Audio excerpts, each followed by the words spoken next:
Welcome to Uncensored Conservatism. This is episode number 335. So, like yesterday, I presented some vulnerable GOP seats in Congress, the House of Representatives in 2026. So, today I'm going to take a look at some of the Democrats who are vulnerable, starting here in California. Yes, that California, with the 45th District, which includes wraps around Anaheim, and is nominally rated +1 Democratic by Cook Political Report. Their current rep is Derek Tran, who defeated Republican Michelle Steele in a very, very close race. Given that it's California and there is no viable Republican in the mix this year or next year, this is Tran's race to lose. Moving on is the California 47th District, which encompasses the coastal areas of Orange County and is represented by another Asian, David Min. He barely defeated Scott Ball after Katie Porter vacated the seat to run for the Senate, despite the fact that Min had been arrested for a DUI before the primary. Again, there are no big names for the Republicans in the mix, so expect Mr. Min to win. Finally, there is California's 49th District, which includes the northern coastal stretches of San Diego County, which is represented by Mike Levin, who first won election to Congress in 2018. In 2024, he won re-election by less than 5 percentage points against Matt Gunderson. In 2026, he will most likely face a much more formidable opponent in San Diego County Supervisor Jim Desmond. So keep an eye on this race. If there's any chance for a GOP pickup in the Golden State, it might be this one. All right, next up, and don't laugh about Connecticut's 5th district. It's a district that is somewhat rural in the western part of the state, nearest the New York border, although it comes close to liberal Hartford. It is represented by Jahana Hayes, first elected to Congress in 2018 with the aid of that weird Working Families Party.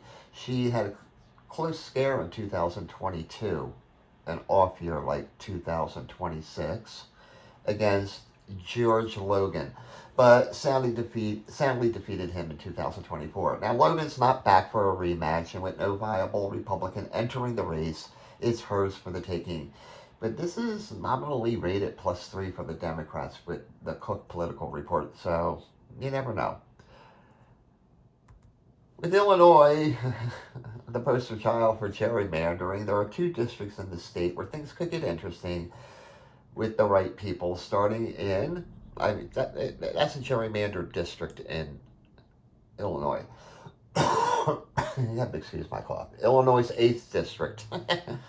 Up in parts of Cook County and surrounding suburban counties, and it's represented by Raja Krishnamurthy, who is vacating the seat to run for the Senate seat being vacated by Dickhead Durbin.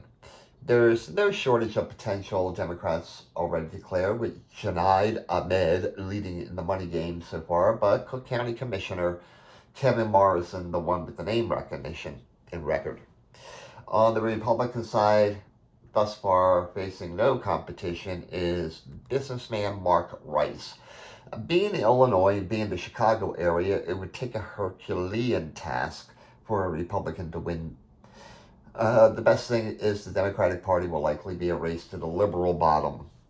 The other district in Illinois is the 17th district, a gerrymandered, weird-looking snake of a district that encompasses the western part of the state. Their representative is Eric Sorensen, who first won election in 2022. His margins of victory have not been overwhelming, but he is the first Democrat to represent Peoria since 1927. Thus far, the only declared Republican is a small businessman named Dylan Bansal. That's him on the right. Who knows here? Next, there's Democrats in very red Indiana, starting in the 1st Congressional District, which includes that third world city of Gary and the northwestern part of the state. It is represented by Frank Mervan, first elected to the House in 2020.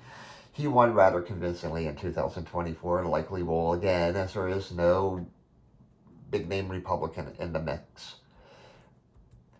Republicans are targeting the 3rd District in Kansas, which is the Kansas City, Kansas area, represented by Sharice Davids, who was first elected in 2018 and was the first Democrat to win a congressional seat in Kansas in more than a decade. She is also the only gay Native American in Congress, for what that's worth. Now, from what I've read, she's more of a policy wonk than a rabble-rouser and not a bad representative. Although vulnerable, expect her to be reelected. Moving on, we have Maine's 2nd Congressional District. This is geographically the bulk of the state and quite rural. It's represented by Jarrett Golden, first elected in 2018, and a definite beneficiary of that stupid ranked choice voting. In 2024, he defeated Austin Thoreau, who was endorsed by Trump. And Trump, in fact, won this district in 2024 by 10 points over Harris. This year, Golden will likely face former Maine Governor Paul LePage. Now, one can liken LePage to the bombastic nature of Donald Trump before Trump ran for office in 2016. There's a possibility of a GOP pickup. This might be a key race in 2026. Next up is the Maryland 6th Congressional District, located in the somewhat conservative Panhandle area of the state. April McLean Delaney is their representative, first elected in 2024, in a district rated +3 for the Democrats by Cook. Former state delegate Neil Parrott is back for a rematch after losing in 2024, as is another former state delegate, Robin Ficker. I'm not sure about this one, but I think incumbency is going to stand for something. Moving on is Michigan's 8th District, which includes the city of Flint. It is rated +1 Republican by the Cook Political Report and is represented by Kristen McDonald-Rivet, who won in 2024 despite Trump carrying the district that year. Now, Paul Young was supposed to be a decent opponent in 2024, but he lost by about 7 points.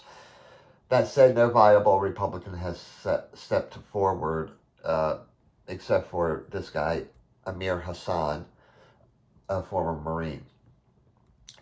The Minnesota's 2nd District, which covers part of the Twin Cities metro area, is up for grabs. In 2016, the district went for Trump and Romney before that.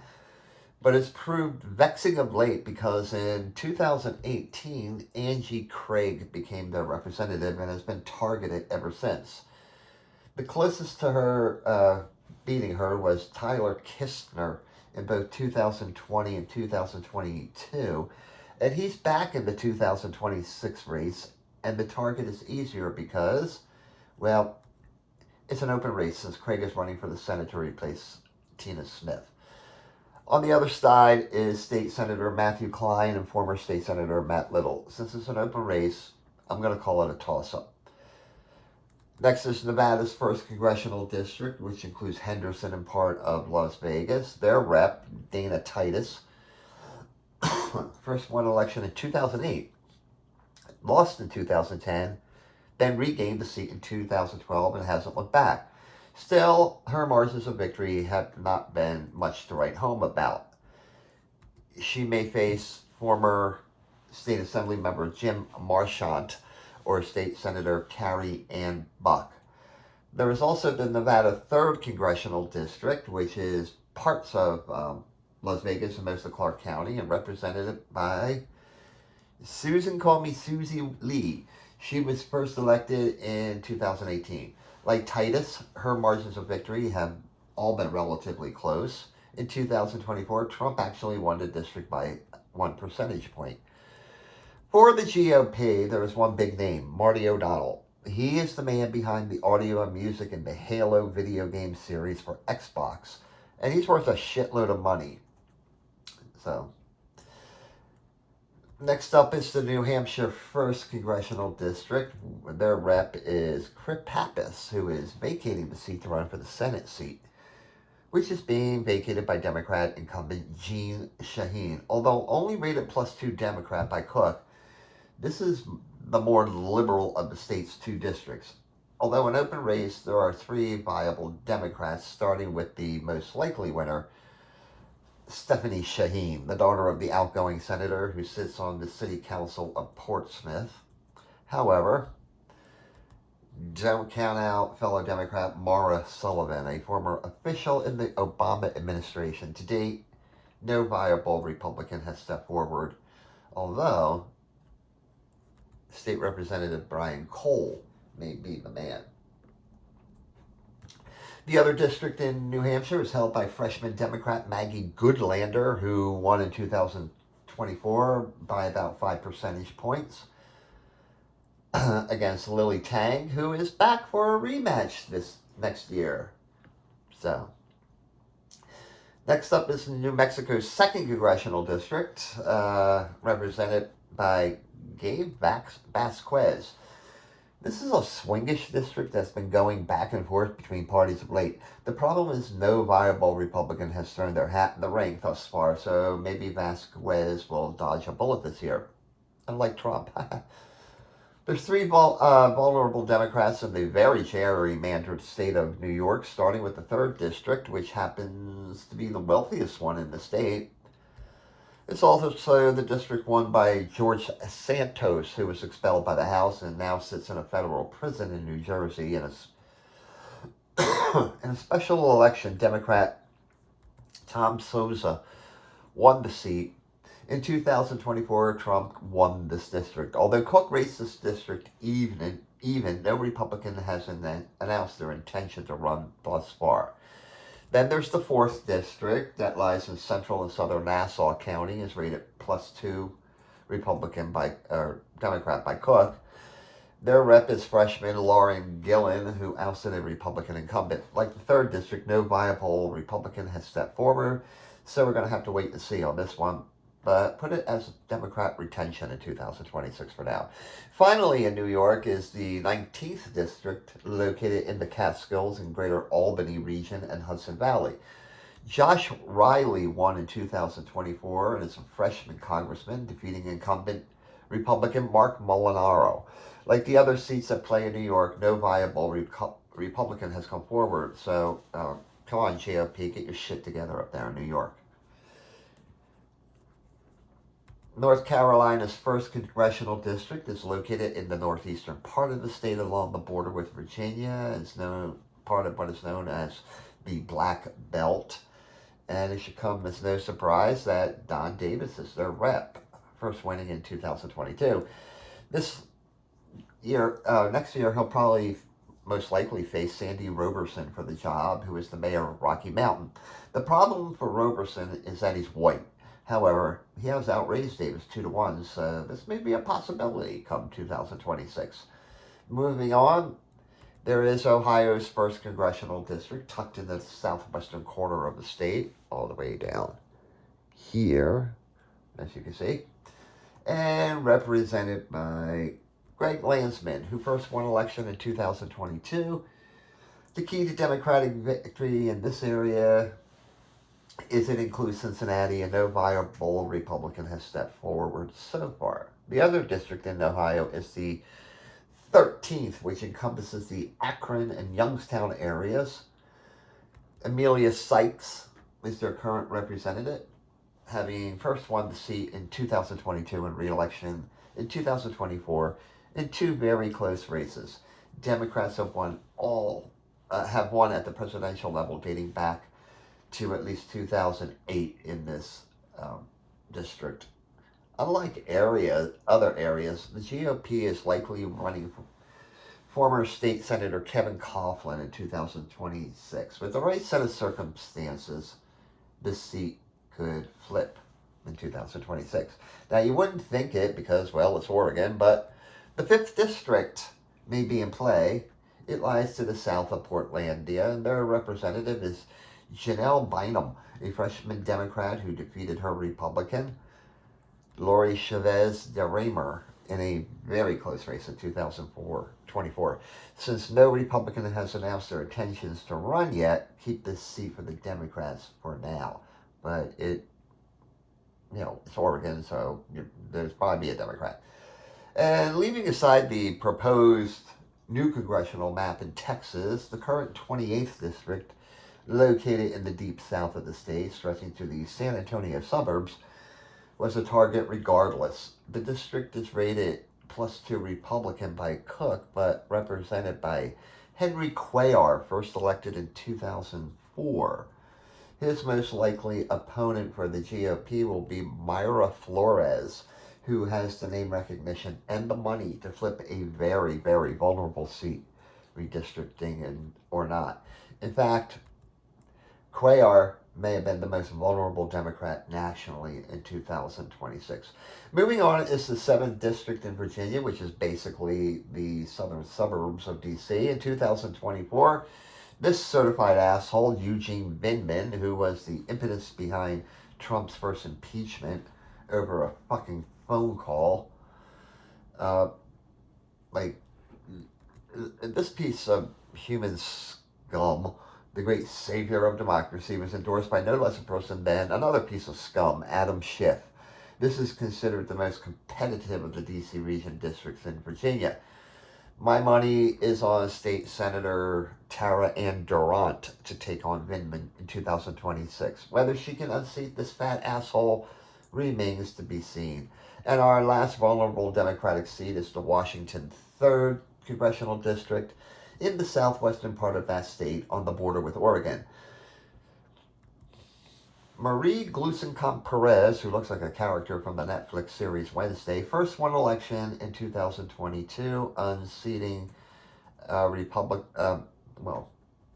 wasn't a Republican, but Jamie Herrera Butler was there, but Joe Kent had defeated Herrera Butler in the primary, which they have a blanket primary. And that's Jamie Herrera Butler. Perez squeezed out a narrow victory over Kent. In 2024, she won a rematch against Kent by a larger margin. Now, maybe State Senator Anthony Braun may be her opponent come 2026, but I will say this. Perez has stationed herself ideologically more to the center among her Democratic peers. She may be anti-squad, actually, and it's my understanding that although she votes the Democratic line in Congress, she has at times sought compromise. She's being touted as how to win in rural areas. And as of now, it looks like 2026 is in the bag for her. And that's it for today. Thanks. Have a great day. More pleasant tomorrow.